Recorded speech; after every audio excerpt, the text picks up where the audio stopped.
सब बोलेंगे पीछे। ओम अज्ञानतिमिरान्धस्य ज्ञानाञ्जनशलाकया चक्षुर्मीलितं येन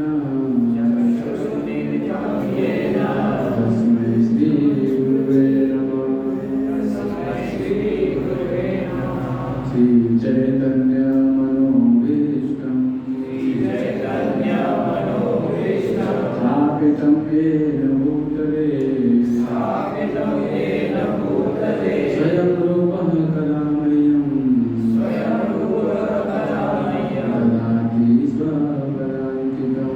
ददाति स्वपदान्तिकं वन्देऽहं श्रीगुरोः श्रीयुतपदकमलं श्रीगुरुन् वैष्णवांश्च श्रीरूपं साग्रजातं सहगणरघुनाथान्वितं तं सजीवं साद्वैतं सावधूतं परिजनसहितं कृष्णचैतन्यदेवं श्रीराधाकृष्णपादा सहगणललिता श्रीविशाखान्वितांश्च हे कृष्ण करुणा सिंधो दीनबन्धो जगत्पते गोपेश गोपिकान्त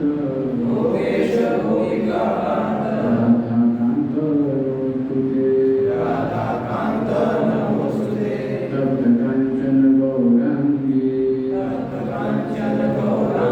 राधे वृन्दावनेश्वरी वृषभानुसुते देवी नमामि हरिप्रिये वाञ्छाकल्पतरुभ्यश्च कृपा सिन्धुभैव च पतितानां पावनेभ्यो वैष्णवेभ्यो नमो नमः। श्रीकृष्ण चैतन्य प्रभु नित्यानन्द श्री अद्वैत गदाधर श्रीवासादि गौरभक्तवृन्द। हरे कृष्णा कृष्णा कृष्णा हरे हरे हरे राम राम राम हरे हरे।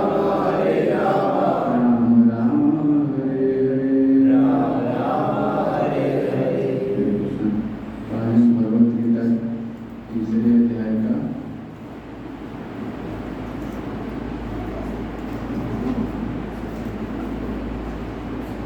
अध्याय 3 श्लोक संख्या 34 से पाठ करेंगे। 31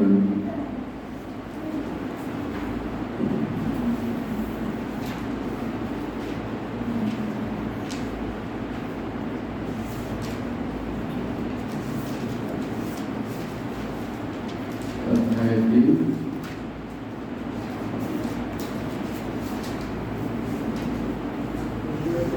अध्याय का नाम है कर्मयोग और पेज नंबर है 148। सबको मिल गया ना?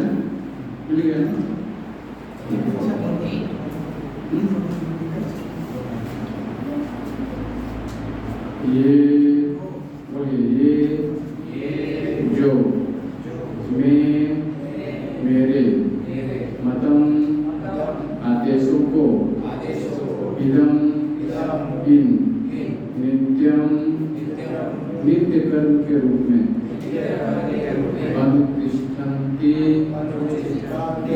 नियमित रूप से पालन करते हैं।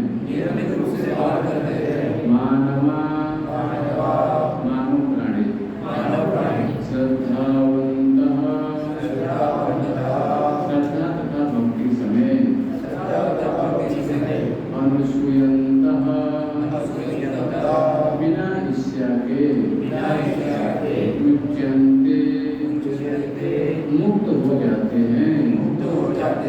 ते वे अपि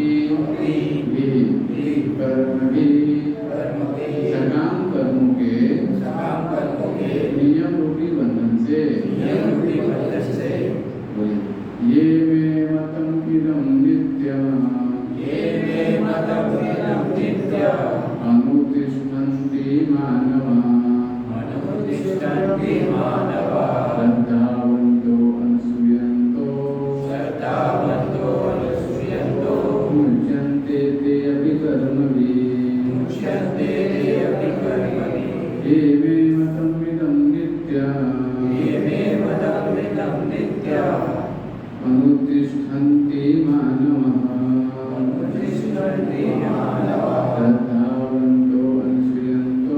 श्रद्धावन्तो अनुसूयन्तो मुच्यन्ते ते अपि कर्मभिः। कुछ लोग करना चाहेंगे देख करके पढ़ना चाहेंगे श्लोक पढ़ना चाहेंगे श्लोक पढ़िए मैं पढ़ा ये मे मतम् इदं नित्यम् बोलिए ये मे मतम् इदं नित्यम्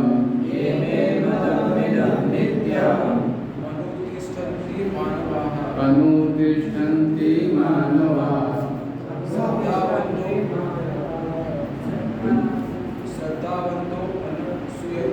श्रद्धावन्तो अनुसूयन्तो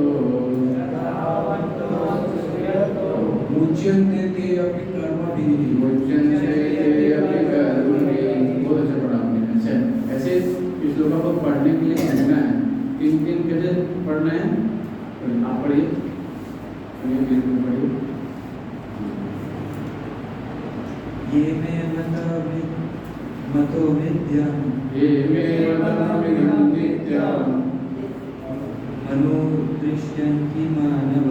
अनुतिष्ठन्ति मानवा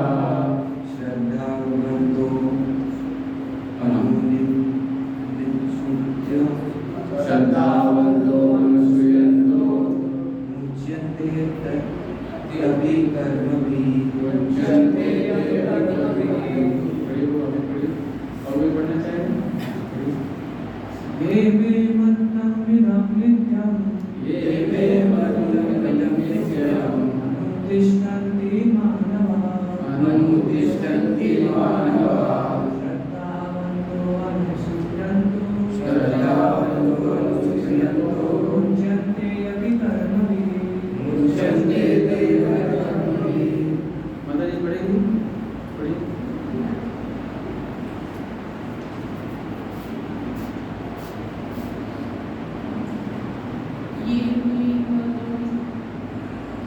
ये मे मतम् नित्यम्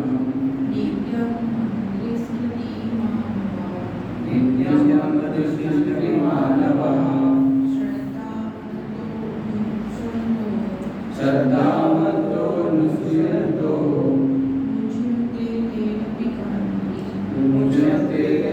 कर्मभिः। और मेरे पीछे बोलिए सब लोग। जो व्यक्ति मेरे आदेशों के अनुसार अपना कर्तव्य करते रहते हैं और ईर्ष्या रहित होकर इस उपदेश का श्रद्धापूर्वक पालन करते हैं वे सकाम कर्मों के बंधन से मुक्त हो जाते हैं। तो अध्याय का नाम है कर्मयोग। भगवान बता रहे हैं कि जो जीव है इस संसार में कैसे कर्म करना है इसकी यहाँ पे चर्चा हो रही है। ये केवल अर्जुन के लिए नहीं है, जिसका ये भारत में जन्म हुआ है मनुष्य शरीर मिला है सबके लिए है। केवल अर्जुन की समस्या नहीं थी, हम सबकी यही समस्या है कैसे कर्म करना है। तो बता रहे हैं कि जो कार्य हमें करना है कर्तव्य को कैसे पालन करना है, ईर्ष्या रहित में वो कार्य करना चाहिए है ना, और श्रद्धापूर्वक कार्य करना चाहिए है ना। तब क्या होगा जो भी हम कार्य कर रहे हैं सबसे हो जाएंगे। तात्पर्य भगवान श्री कृष्ण का उपदेश समस्त वैदिक ज्ञान का सार है। अतः किसी अपवाद के बिना यह शाश्वत सत्य है। तो भगवान की जो वाणी है, महात्म्य में पढ़ेंगे, गीता महात्म्य का जो श्लोक है, आप देखेंगे 29 नंबर श्लोक पे, यहाँ पे गीता महात्म्य लिखा है। चलिए निकालिए आपको गीता में 29 नंबर पेज खोलिए, वहाँ पे बताते हैं भगवान, बोलते पीछे बोलेंगे, सर्वोपनिषदो गावो दोग्धा गोपाल नंदन पार्थो वत्स सुधीर्भोक्ता दुग्धं गीतामृतं महा। बहुत अच्छा, बोलिए। यह गीतोपनिषद भगवत गीता जो समस्त उपनिषदों का सार है,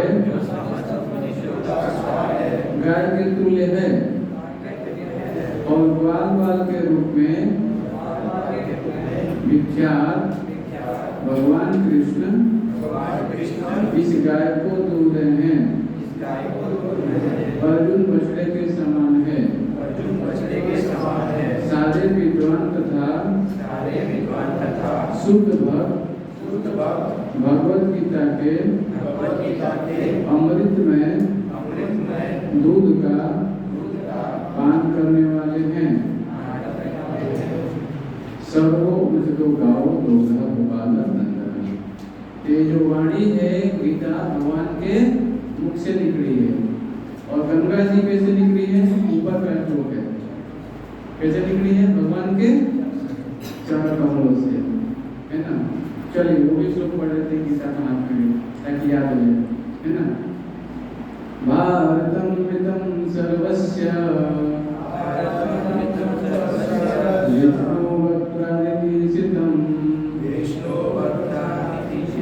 गीता गंगोदकपित्वा पुनर्जन्म न विद्यते। जो गंगा जल पीता है वह मुक्ति प्राप्त करता है। अतः उसके लिए क्या कहा जाए? जो भगवत गीता का अमृत पान करता हो।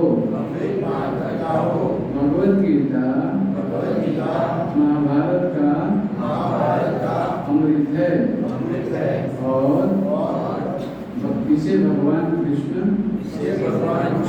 ने स्वयं सुनाया है।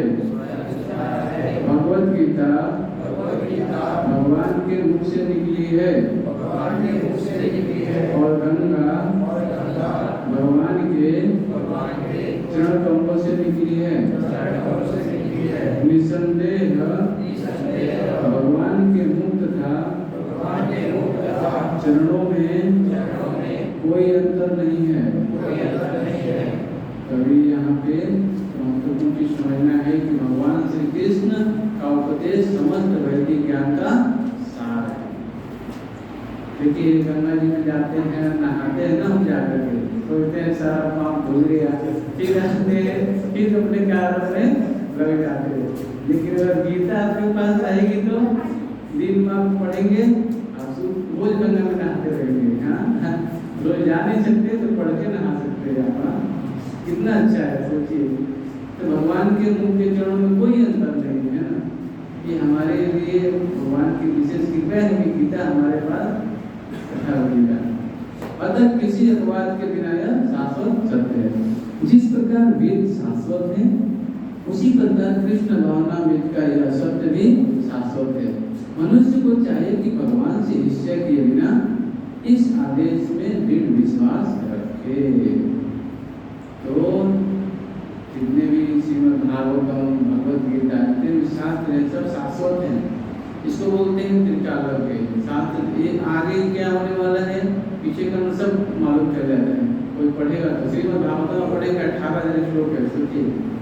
हाँ, भगवान के मुख से 11,000 श्लोक निकला है भागवत के, है ना। और गीता में 700 श्लोक है ना। फिर महाभारत का सार है, पढ़ा ना हमने, बीच का सार है। तो ये जो वेद शाश्वत है इसे हमें क्या करना चाहिए, नियमित रूप से पाठ करना चाहिए। क्योंकि अगर हम चाहते हैं कि हमें बार बार जीवन में कष्ट न आए, ये हमें इससे लाभ मिलेगा। कहते हैं उसी प्रकार कृष्ण भावनामृत में शाश्वत सत्य भी शाश्वत है।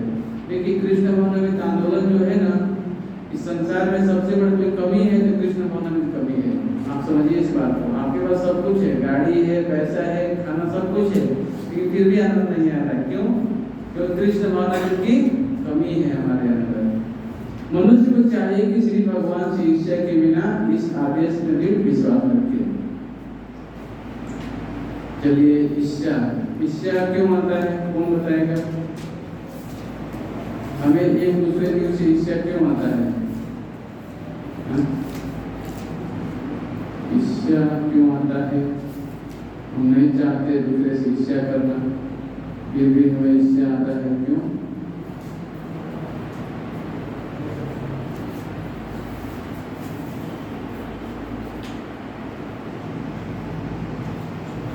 ईर्ष्या द्वेष समुत्थेन, अध्याय 7 के 27 नंबर श्लोक में निकालिए। अध्याय 7 श्लोक संख्या 27। अध्याय 7 श्लोक संख्या 27।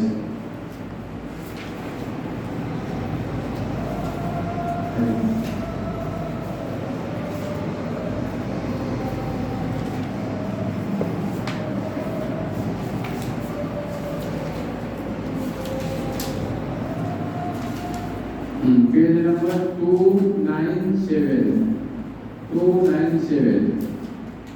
बोलिए। इच्छा द्वेष समुत्थेन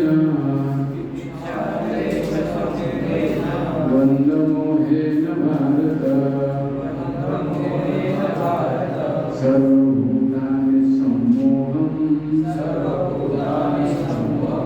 सर्गे यान्ति परन्तप। हे भरतवंशी, हे शत्रुघ्न, जब समस्त जीव जन्म लेकर इच्छा तक घृणा से उत्पन्न द्वंद्वों से मोहग्रस्त होकर मोह को प्राप्त होते हैं। जीव की स्वाभाविक स्थिति शुद्ध ज्ञान रूप में परमेश्वर की अधीनता है। मोहवश जब मनुष्य शुद्ध ज्ञान से दूर जाता है तो वह माया के वशीभूत होकर जाता है और भगवान को नहीं समझ पाता। यह माया इच्छा तक घृणा के द्वंद्व रूप में प्रकट होती है। इसी इच्छा तक घृणा के कारण मनुष्य परमेश्वर से तदाकार हो जाता है और भगवान के रूप में कृष्ण से ईर्ष्या करता है। तो यहाँ इस प्रश्न का उत्तर मिल रहा है कि मनुष्य को चाहे कि भगवान से ईर्ष्या के बिना इस आदेश पर विश्वास रखे। लेकिन क्यों ईर्ष्या करता है? यहाँ बताया गया है कि भगवान से तदाकार होना चाहता है ये, है ना। सोचता है कि मैं ही भोगता हूँ, भगवान के पास अनेकों रानियाँ, अनेकों माला, अनेकों सब संपत्ति है। हाँ, लेकिन हम क्या सोचते हैं, नहीं मैं ही सब, अभी संसार में यही तो हो रहा है, मेरा है मेरा है मेरा, क्या हमारा है? अगर आपका है तो लेके जाइए ना, छोड़ तो देते हैं आप संसार में, है ना, लेकिन तो जाते नहीं हैं आप, सब कुछ यही छूट जाता है। इसलिए हमें चाहिए कि हम ईर्ष्या न करें किसी दूसरे जीव से, है ना, क्योंकि सब भगवान के अंश है, हम सब भगवान के पुत्र हैं, है ना। इसलिए प्रत्येक जीव को जो भक्त होता है वो देखता है कि परमात्मा भगवान सबके हृदय में, सबको दिशा दे रहे हैं ना। लेकिन कोई व्यक्ति समझ पाता है, कोई व्यक्ति नहीं समझ पाता है। तो यहाँ बताया गया है कि क्या करता है, यह माया इच्छा तक घृणा के द्वंद्व रूप में प्रकट होती है। इसी इच्छा तक घृणा के कारण मनुष्य परमेश्वर से तदाकार होना चाहता है और भगवान जी के रूप में कृष्ण से ईर्ष्या करता है। किंतु शुद्ध भक्त इच्छा तक घृणा से मोहग्रस्त नहीं होते।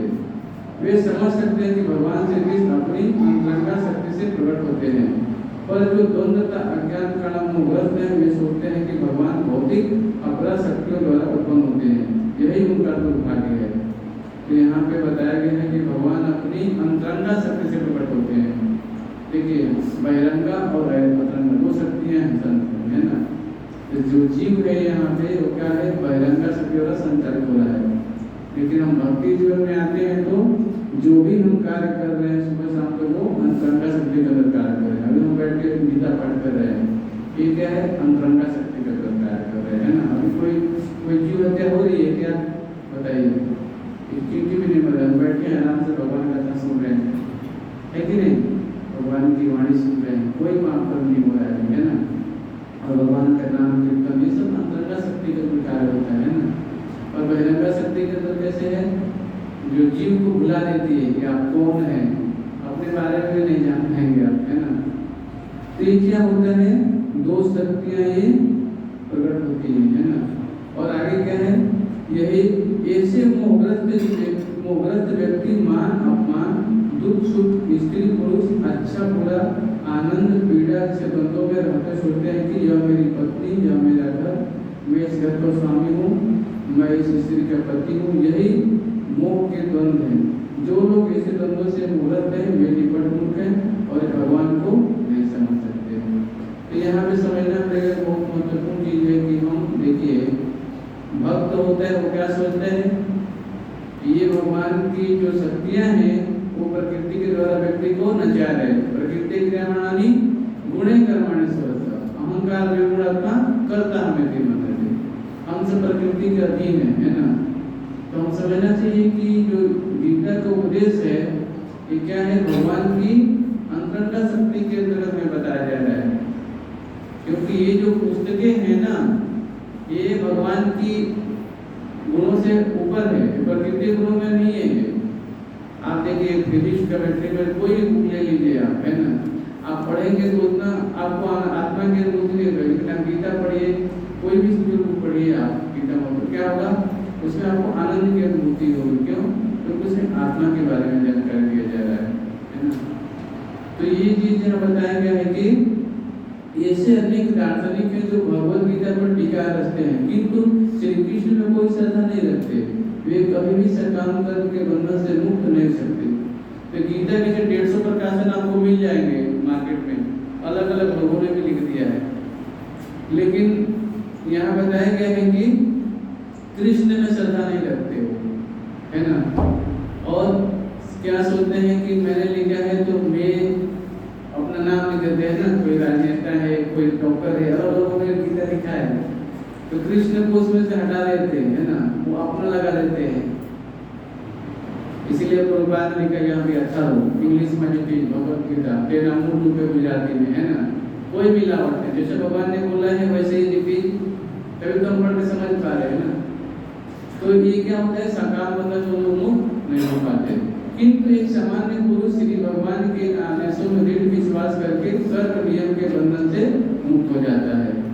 देखिए हमें विश्वास होना चाहिए, है ना? कि भगवान ने हमें बोले हैं, उनकी वाणी में हमें विश्वास होना चाहिए।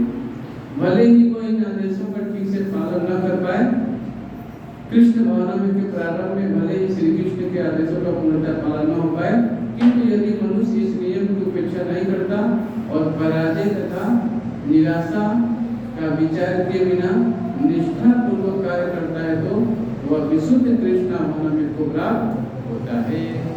अब बताइए, कोई भगवत भक्ति में आ गया है यहाँ पे, भले से नियम मालूम नहीं है लेकिन आ रहा है नियमित रूप से और नियमों को पालन भी करना नहीं जानता फिर भी, लेकिन धीरे शुद्ध हो जाएगा वो। क्यों? यहाँ बताया जा रहा है क्यों? जो निष्ठा पूर्वक क्या है भक्ति में संलग्न है। देखिए बारिश तो हो रहा है ना ऊपर से, हाँ बारिश हो रहा है, कचरा शरीर में लगा है तो बारिश में तो भीगे तो सब कचरा नीचे गिर जाएगा ना। वैसी भक्ति है, थोड़ा भी अगर भगवान का नाम लेंगे, कीर्तन की कथा सुनेंगे तो ये शुद्ध प्रक्रिया करने वाली है। इसीलिए बताया गया है कि कृष्ण भावना के प्राण भले ही कृष्ण के आदेशों को पूर्णतः पालन न हो पाए, किंतु यदि मनुष्य इन नियमों की उपेक्षा नहीं करता और पराजय अथवा निराशा का विचार किए बिना निष्ठापूर्वक कार्य करता है तो विशुद्ध कृष्ण को जरूर प्राप्त करेगा। यानी यहाँ बताया जाएगा कि चाहे उसके जीवन में हानि हो, लाभ हो, चाहे दुख आए, कष्ट आए, फिर भी भगवान की भक्ति में लगा रहेगा तो जरूर कृष्ण भावना में को प्राप्त करेगा। जरूर जीवन में सुख शांति आएगी उसके, क्योंकि भगवान बोलते हैं ना गीता में, हाँ जो मेरे लिए कार्य कर रहा है तो चाहे किसी भी हालत में हो भगवान उसको सुरक्षा प्रदान करते हैं। अच्छा आप लोग कितने LIC कराए? LIC है किसी का, किसका हाल है? LIC कराए LIC, हाँ एक, और LIC 2 3 LIC एक। नीचे संस्कृत में श्लोक लिखा है ऐसे हाथ करके, नीचे क्या लिखा है उसके नीचे? हाँ, माता जी बोले जो सेव भाव, इसका मतलब क्या होता है? ये गीता के श्लोक में से है। चलिए निकाल के बताता हूँ कहाँ पे। योग सेव भाव में भगवान बोलते हैं जो भक्ति में आते हैं भगवान की रक्षा करते हैं। देखिए संस्कृत की जो वर्ड है ना गीता के, सब गीता में से निकलते हैं, ये पूरे वर्ल्ड में जो भी संसार में निकल रहा है, लेकिन क्या है हम समझ नहीं पाते हैं। भगवान बोलते हैं कि आप भक्ति करो, डरो मत। हाँ, भगवान बोलते हैं कि मैं तुम्हारी रक्षा करूंगा। हाँ, जो भी है तो बता रहा हूँ कौन से बोलते हैं।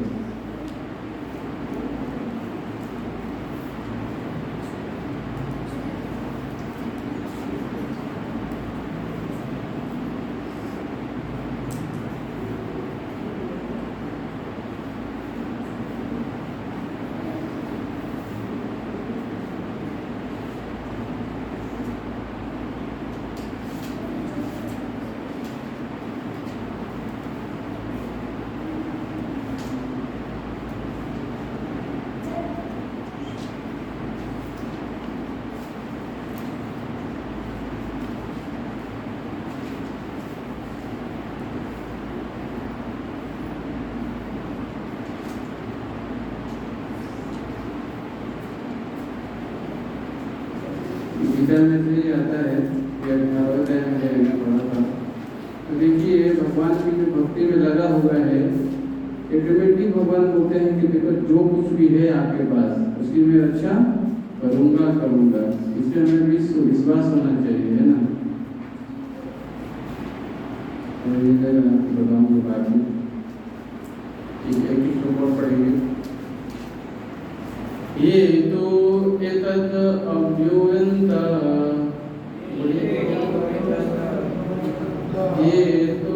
ये त्वेतत् विसूयन्तो नानो तिष्ठन्ति मे मतम् सर्वज्ञान विमूढास्तान् विद्धि नष्टान् चेतसा।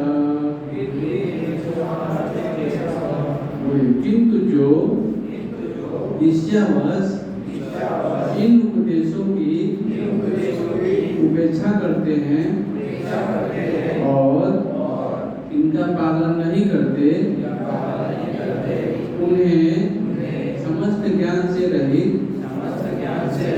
दिग्भ्रमित तथा सिद्धि के प्रयासों में नष्ट भ्रष्ट समझना चाहिए। यहाँ पर कृष्ण भावनाभावित न होने के दोष का स्पष्ट कथन है।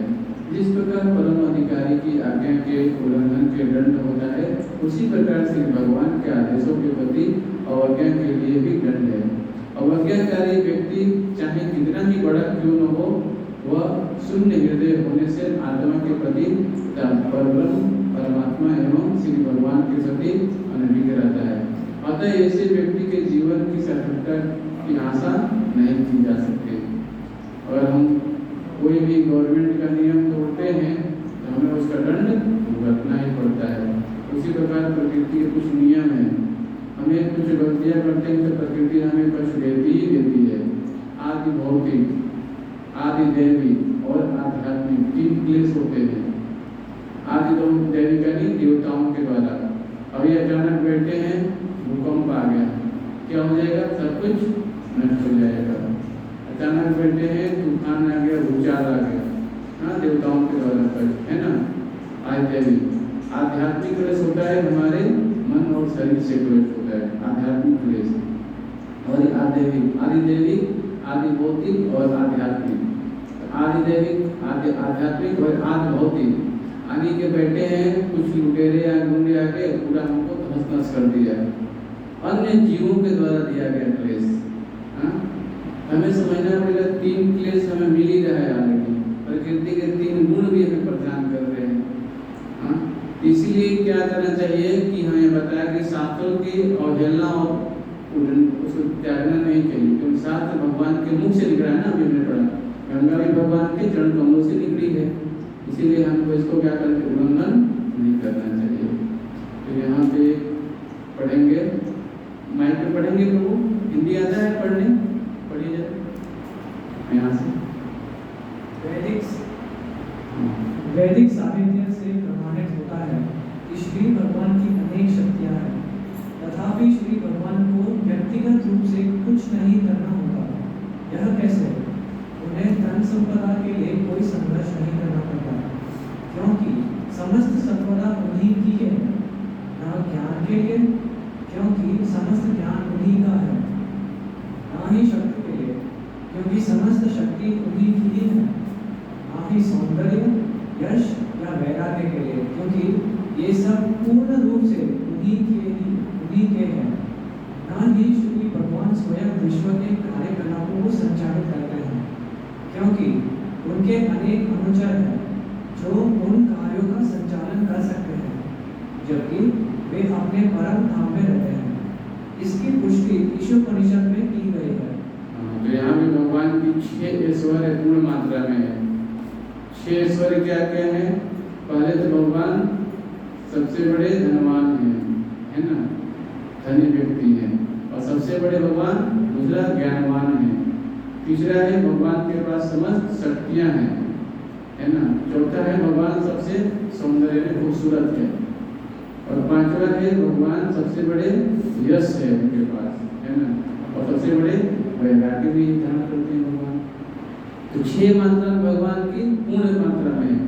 तो यहाँ भी कोई सबसे बड़ा धनवान हो सकता है, हाँ, कोई लखपति हो सकता है, करोड़पति हो सकता है। भगवान कौन है? लक्ष्मीपति, है ना। लक्ष्मी भगवान की सेवा कर रही है तो लक्ष्मीपति है कि नहीं? सोचते ना। और यहाँ बताया गया है कि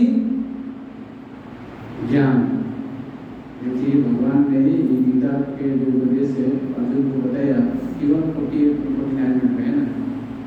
इतना के भगवान ने बताया, अर्जुन ने स्वीकार भी कर, सीख भी गए। भगवान ज्ञानवान भी है। और शक्तियाँ, छोटे से बालक 7 बजे गोवर्धन को उठा लिया, वही परिक्रमा किया हम लोग 22 किलोमीटर परिक्रमा किया, 4 घंटे 5 घंटा लगा। सोचिए पैदल चलने वाले लोग भी है। हम समझ सकते हैं कि छोटा बालक कैसे गिरा, गोवर्धन को धारण कर लिया। कितनी शक्तियाँ भगवान में, है ना। वृंदावन जाएंगे तो मालूम चलेगा आप लोगों को। और सौंदर्य, पूरा वृंदावनवासी भगवान के सौंदर्य से आकर्षित हो जाता है, हाँ? और वैराग्य, पूरे ब्रह्मांड के मालिक होते हुए भी रथ हाँक रहे हैं, हाँ, अर्जुन के रथ हाँक रहे हैं। सोचिए, हाँ, उनको ऐसा नहीं है कि मैं ब्रह्मांड का मालिक हूँ। भगवान में 6 मात्रा में सब कुछ है ना। और यहाँ पे बताया गया है कि न ही भगवान स्वयं विश्व के कार्यकलाप संचालित करते हैं, क्योंकि उनके अनेक अनुचर हैं। देखिए भगवान को कार्य करने के लिए उनको कोई कोर्स नहीं करना पड़ता है। अनेकों शक्तियां हैं भगवान की, मात्र इच्छा करते हैं वो शक्ति कार्य कर देती है। सोचिए, है ना। इसलिए भगवान के लिए कोई कार्य हम नहीं सोच सकते। यहाँ बताया गया है कि अनेक अनुचर हैं उनके कार्यकलाप पर। प्रधानमंत्री तो सोचिए, यहाँ भौतिक समझिए, प्रधानमंत्री अनेक गवर्नमेंट के ऑफिस है ना। अनेक लोग, कोई मंत्री है लाइट के विभाग का है, कोई जल के विभाग का है मंत्री, कोई अलग अलग है। तो भगवान ने भी अपने मंत्री रखे हैं। जल का विभाग को कौन किसको दिया है? वरुण देव को दिया है। लाइट का विभाग किसको दिया है? सूर्य देव को दिया है ना। और धन का पैसे के लिए किसको रखा है? कुबेर जी को रखा है। देखिए वहां भी व्यवस्था है। भगवान ने सबको बना के भक्तों को रखा है, सबको सेवा दिया हुआ है कि नहीं। तो इसकी पुष्टि होती है ईशोपनिषद ग्रंथ में। बोलिए, अनेजदेकं मनसो जजीवो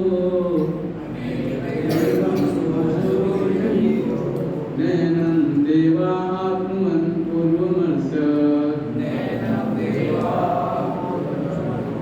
तद्धावतो अन्यान्ति तिष्ठत् इस्मिन् को मातृषा दधाति। बोलिए, अपने धाम में स्थित होते हुए भी श्री भगवान मन से भी अधिक वेगवान हैं और दौड़ने में सबसे आगे निकल जाते हैं। शक्तिशाली देवता भी उन तक नहीं पहुंच सकते। एक स्थान पर स्थित होते हुए भी वे वायु और वर्षा के देवताओं पर नियंत्रण रखते हैं। वे श्रेष्ठता में सर्वोत्तम हैं। अब आप लोग उदाहरण बताइए, भगवान ने ऐसा कार्यकलाप किए थे, आप लोगों को याद भी होगा। 2-3 ऐसे कार्य बताइए कि भगवान अपने धाम में द्वारिका में रहते हुए भी कार्य कर दिया है। भगवान ने किसी भक्त ने प्रार्थना किया, भगवान ने दौड़ के 8 लोगों की लाश की रक्षा भी की। किसको याद है बताइए? भगवान, हाँ, द्रौपदी को हरे कृष्णा कृष्णा कृष्णा हरे हरे, हरे राम राम राम हरे हरे। द्रौपदी को क्या हुआ? भगवान खींच लिया है उनकी लाज बचाने के लिए। और उदाहरण है भागवत में, सोचिए। गजेंद्र का नाम सुना है आप लोगों ने? हाथी के शरीर में था। ये पिछले जन्म में उसको स्मृति याद थी, मगर ने उसका पैर पकड़ लिया था, है ना? उसने भी क्या किया? अपने कमल दाल से उसमें से कमल निकाला और भगवान को केवल ऑफरिंग कर दिया। ये भगवान, अब तो मेरा जीवन हारे और मेरी रक्षा करिए। भगवान आए, गरुड़ पे बैठ के अपने चक्र से क्या किया? गजेंद्र को बचा लिया, मगर के मुख को कटिंग कर दिया। भगवान ने उसको बचा लिया। एक हाथी के शरीर में था, लेकिन पूर्व जन्म में वो राजा था, शराब से बना था, इसी को लिए हम समझ सकते हैं कि भगवान की जो शक्तियां हैं सदैव कार्य करती है अपने भक्तों के लिए। चाहे भक्त किसी भी योनि में चला जाए, लेकिन प्रार्थना याद रहेगा तभी तो कर पाएंगे आप। हाँ? और यहाँ बताया गया है कि देवताओं पे भगवान नियंत्रण करते हैं। बारिश आती है, जो भी होता है, कैसे आता है सब देखिए, भगवान की विशेष व्यवस्था की गई है उसके लिए, है ना? और यहाँ बताया गया है इस प्रकार भगवान श्री कृष्ण को कुछ करना नहीं होता। पूर्ण परमेश्वर के रूप में वे गोपियों और अपने संगनी श्रीमती राधा रानी के साथ केवल अनंत लीला में स्नान करते हैं। भगवान श्री कृष्ण वास्तव में भगवान श्री कृष्ण रूप में दानवों का संहार नहीं करते। जब भगवान श्री कृष्ण दानवों का संहार करते हैं तब वे वासुदेव कृष्ण के नाम से जाने जाते हैं। यदि भगवान श्री कृष्ण के नाम से नहीं, जब भगवान श्री कृष्ण स्वयं का विस्तार करते हैं तब वे सर्वप्रथम बलराम, फिर संकर्षण, फिर पद्म, फिर अनिरुद्ध और फिर वासुदेव के रूप में अपना विस्तार करते हैं। देखिए भगवान की लीलाएं, जन्म कर्म च मे दिव्यम एवं यो वेति ततः यत्वादेहं पुनर्जन्म नैति मामेति सवर्तुना। भगवान बोलते हैं गीता में, मेरे जन्म और कर्म क्या सभी कुछ दिव्य है। जो इस व्यक्ति को जान जाता है क्या होता है, फिर जन्म मृत्यु के चक्कर में नहीं पड़ता हुआ। यहाँ भी भगवान के जन्म और कर्म की लीलाएं हमें पढ़ने को मिल रही है कि भगवान जब दानवों का संहार करते हैं तो वासुदेव कृष्ण के नाम से अपना विस्तार कर फिर वो लीला करते हैं। लेकिन माधुरी लीला चलती रहती है उनकी अपने धाम में। चैतन्य महाप्रभु का संकीर्तन चलता रहता है अपने धाम में, सुने रहना। तो यहाँ भी बताया गया पहला होता है बलराम जी का, बलराम, हाँ, शंकर जो बल को धारण करते हैं बलराम जी, है ना। नित्यानंद के रूप में आए, जब कलयुग में भगवान आए तो नित्यानंद के रूप में आए। आप मंदिर में देखिएगा लिखा है नित्यानंद, नीचे लिखा है बलराम से ऊपर, ठीक है ना। तो ये हमें समझना पड़ेगा। बलराम, फिर संकर्षण, फिर प्रद्युम्न, फिर अनिरुद्ध। ऐसे मैं चार्ट करके आपको बताऊंगा कैसे भगवान की लीला होती है, वो भी क्लास हो सकता है एक बार। यहाँ बताया गया है वासुदेव के रूप में वे मथुरा और द्वारिका में कार्य करते हैं, किंतु अपने आदि भगवान श्री कृष्ण में वृंदावन में ही रहते हैं। यह बात असमंजस असमंजस में डाल देने वाली लगती है। यहाँ तक कि बंगाल के महान उपन्यासकारों में से एक व्यक्ति भ्रम में पड़ गया और उसने सोचा कि वृंदावन के भगवान श्री कृष्ण, द्वारका के भगवान श्री कृष्ण और मथुरा के भगवान श्री कृष्ण तीन भिन्न भिन्न होते हैं। किंतु यदि हम भगवान श्री कृष्ण के विस्तार के तत्व को जान लें तो यह समझना कठिन नहीं होगा कि भगवान श्री कृष्ण वास्तव में एक ही है। भगवान श्री कृष्ण वही है जो अद्वितीय है, किंतु वे अपने को कोटि कोटि रूपों में विस्तृत कर सकते हैं। यह सब उनके आनंद के लिए ही होता है। एक श्लोक पढ़ेंगे आप लोगों। ये श्लोक आता है गीता के 10वें, यहाँ बताया कि 10वें अध्याय में आता है। और एक श्लोक पढ़ेंगे हम ब्रह्म संहिता से। ब्रह्म संहिता जो श्लोक है बहुत महत्वपूर्ण है। आपको मैं बता देता हूँ, वहाँ पे भगवान के धाम की चर्चा हुई है। तो ये श्लोक आता है ब्रह्म संहिता का, जिसके पास बुक में ये रखना चाहिए, क्योंकि जो है बहुत महत्वपूर्ण है। कि भगवान की जो वृंदावन की लीलाएं हैं उसमें सारा चीज दिया गया है।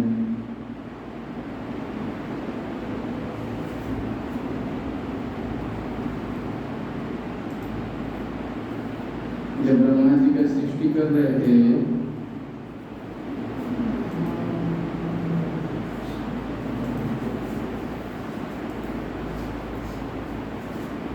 अनेकों हजार साल तक तपस्या की है ब्रह्मा जी ने। फिर ये समझ पाए कि मैं कौन हूँ, कहाँ से आया हूँ, है ना। इतना ही ज्ञान हुआ उनको। लेकिन ब्रह्म संहिता बुक जो ये प्राप्त हुआ उनको, तो भगवान के धाम का जब देख पाए सारा चीज इसमें उन्होंने लिखा। इसमें से कुछ श्लोक है आप लोगों को मैं पढ़ना बताता हूँ कि भगवान की शक्तियाँ कैसे कार्य करती हैं, भगवान कैसे अपना विस्तार करते हैं।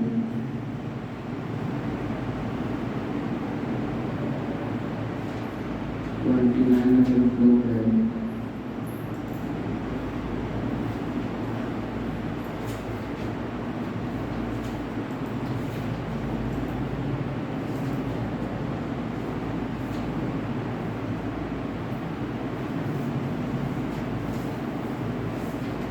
बोलिए। चिंतामणि प्रकरसत् मुसुकल्पवृक्ष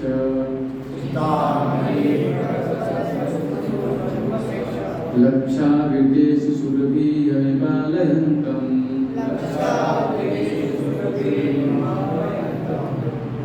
लक्ष्मी सहस्रशतसं रसं सेव्यमानम् गोविन्दमादिपुरुषं तमहं भजामि। मैं हूँ आदि भगवान गोविंद का भजन करता हूँ, जो लाखों वृक्षों से घिरे हुए चिंतामणि समूह से निर्मित भवनों में काम ध्वनि गायों का पालन करते हैं, एवं जो असंख्य लक्ष्मियों अथवा गोपियों द्वारा सदैव प्रगाढ़ आनंद और प्रेम से द्वारा सेवित है। भगवान का जो धाम है वहाँ पे कल्प वृक्ष है। कल्प वृक्ष क्या होता है, किसी को मालूम है? देखिए यहाँ के पीछे खिड़की दिखे ना, यहाँ पे कटहल का पेड़ दिखेगा आपको। अगर इसे बोलेंगे मेरे को आम चाहिए, ये देगा क्या? नहीं देगा ना। लेकिन आध्यात्मिक जगत में जो वृक्ष है, आप जो इच्छा करेंगे तुरंत आपको मिल जाएगा, चाहे वृक्ष किसी का भी हो। आपकी इच्छा के अनुसार वो देगा। वहाँ पे जो गाय है, यहाँ पे जो टाइम पे दूध नहीं काटेंगे, वहाँ पे कभी भी दूध नहीं काट सकते हैं आप। जब आपकी इच्छा हो तो दूध नहीं काट सकते हैं। यानी कि वहाँ पे कल्प वृक्ष है ना, वहाँ पे कल्प वृक्ष है। और क्या है, वहाँ के जो भवन है कैसे बने हैं? ऐसे बने हैं क्या? नहीं, चिंतामणि यानी अनेक जो मणि से सुजीत किया गया है। मणि अनेक है, चमक रहे हैं, सारे दीवार वहाँ पे निर्मित है। और भगवान क्या कर रहे हैं? गायों की पालन करते हैं। और अनेक लक्ष्मियाँ भगवान की क्या कर रही है? सेवा में लगी हुई है। देखिए भगवान को जो नहीं कि हम साफ बना के खिलाए तो भूखे भगवान नहीं, हम अपनी इच्छा से जैसे भगवान के जो सेवा करते भगवान से ग्रहण करते हैं, है ना, क्योंकि हम उनके पुत्र हैं, पिता से प्रेम है, तो हम भगवान को जो भी करते हैं भगवान स्वीकार करते हैं। लेकिन देखिए भगवान के धाम में अनेक लक्ष्मियाँ सेवा में लगी हुई है ना। और एक श्लोक पढ़ेंगे, ये भी हमारे मंगल आरती में 7 नंबर पे हम गाते हैं, ठीक है? बोलिए। वेणुं करन्तरविन्दजलायताक्षम् वरहावतं समसितं मुदसुन्दरङ्गम् कन्दर्पकोटिकमनीयविशेषशोभम् गोविन्दमादि पुरुषं तमहं भजामि। भगवान क्या करते हैं? बेड़ू बजाने में दक्ष हैं। भगवान की जो बांसुरी है, भगवान पटु हैं बजाने में। भगवान किसी को आकर्षित करते हैं तो गायों को बुला देंगे और बेड़ू बजाने सब कुछ जीव खींचे चले आते हैं भगवान के पास। और कमल की पंखुड़ियों के समान जिनके प्रफुल्लित नेत्र हैं। भगवान की आंखें कैसी हैं? कमल के समान। उनकी जो पत्तियां होती है ना, कैसी होती है? ऐसी उनकी आंखें हैं भगवान की ना। जिनका मस्तक मोर पंख से आभूषित रहता है, जिनके अंग नीले बादल से सुंदर। भगवान के अंग कैसे हैं? जैसे मेघ होते ना, बादल घना मेघ कैसे होता है? बारिश नीला होता है ना एकदम। हाँ, ऐसे भगवान के जो शरीर है दिव्य के हैं, बहुत सुंदर है। मेघ बादल अंग जैसे होते हैं नीले बादल से, और जिनकी विशेष शोभा करोड़ों कामदेवों को भी लुभाती है। एक नहीं, करोड़ों कामदेव को भी लुभा देती है। ऐसी भगवान की सुंदर क्या है?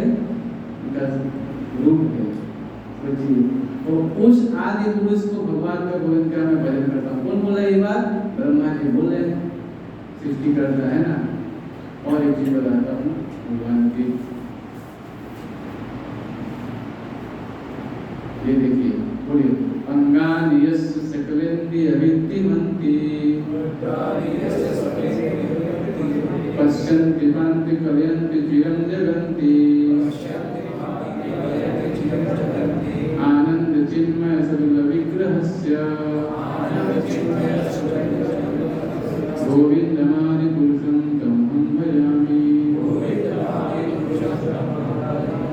जिनका दिव्य श्री विग्रह आनंद चिन्मयता तथा सबसे पूरित होने का परम उज्ज्वल है, जिनके चिन्मय शरीर का प्रत्येक और अन्यान्य सभी इंद्रियों के पूर्ण विकसित वृत्तियों से युक्त है, जो कि चिरकाल से आध्यात्मिक एवं भौतिक दोनों जगतों को देखते, पालन करता, प्रकट करते हैं।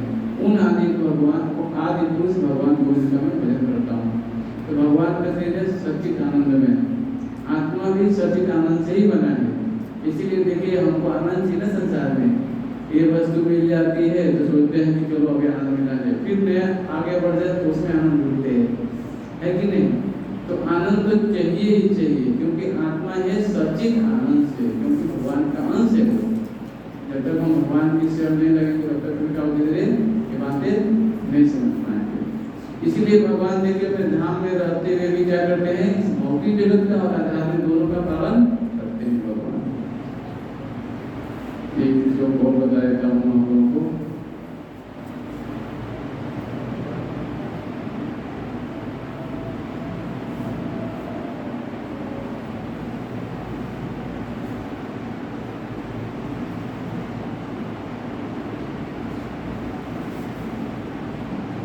इसके ऊपर हम क्लास कर सकते हैं। जो 64 लीलाएं हैं भगवान की, ये भी हम पढ़ेंगे।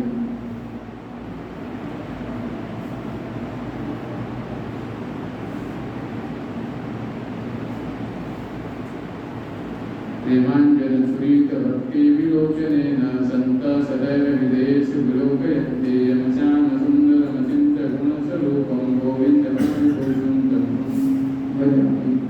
जो श्याम श्याम सुंदर श्री कृष्ण है, जिनको अनेकों अनेक अचिंत्य गुण हैं, या जिनका शुद्ध भक्त प्रेम के अंजन से रचित भक्ति के नेत्रों द्वारा अपने अंतर हृदय में दर्शन करते हैं, उन आदि भगवान गोविंद का मैं भजन करता हूँ। इसलिए गुरुपाद जी बताते हैं कि भगवान का दर्शन कैसे कर सकते हैं? जिनके प्रेम रूपी अंजन हमें लगाना पड़ेगा, तब जाकर भगवान दर्शन कर सकते हैं ना। इसका भी हम चर्चा करेंगे क्लास में, बहुत बड़ा श्लोक है। भगवान के विस्तार के बारे में मैं बताना चाहता था थोड़ा।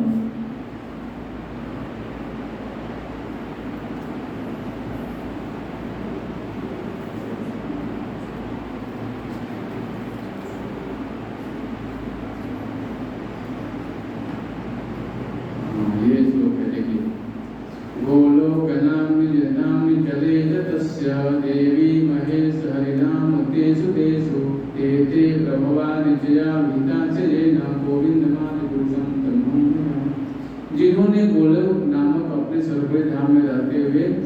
उसके व्यतीत क्रमशः वैकुंठ लोक यानी हरिधाम, महेश लोक तथा देवी लोक नामक भिन्न धामों में विभिन्न स्वामियों को यथायोग अधिकार प्रदान करते हैं। उन आर्य गुरु का मैं ध्यान करता हूँ। तो ये है भगवान के धाम की चर्चा की गई जहाँ भगवान निवास करते हैं। 14 जो लोग हैं, ब्रह्मा जी के देखते हैं जो सृष्टि करता है ब्रह्मा जी, तो सबसे ये उच्च लोक में ब्रह्मा जी है ना, और हम किस में है? घोर लोक। इसके भी इतने 7 लोग हैं। तभी हमें समझना पड़ेगा कि हम भक्ति जीवन में आ गए हैं, तो हमें समझना पड़ेगा हमारी स्थिति क्या है ना। इसलिए चाहिए कि भक्ति करके और हम आगे बढ़े, है ना, क्योंकि मनुष्य शरीर मिला है ना, इससे अभी नीचे गिरने का प्रयास नहीं करना चाहिए। क्योंकि हमें अगर मनुष्य जन्म मिला है तो भगवान ने विशेष बुद्धि दिया है, तो गीता पढ़ के भी समझ सकते हैं ना। हरे कृष्णा कृष्णा कृष्णा हरे हरे, हरे राम राम राम हरे हरे। मेरा प्रार्थना है आप लोग से भगवान के नाम का जप बहुत जरूरी है, क्योंकि श्रवण के बाद कीर्तन करना ही चाहिए।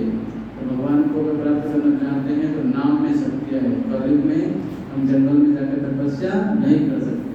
हम जहाँ पे हैं वहीं हम भगवान के नाम का जप करेंगे तो वही लाभ होगा जो अन्य युगों में हमें द्वापर युग, त्रेता युग, सतयुग जो लाभ होते वही लाभ हमें केवल भगवान के नाम के जप करने से मिल जाएगा। सबके लिए माला है, वही माला बांटे थोड़ा और जप करेंगे। सबके पास माला नहीं तो माला हम दे दें।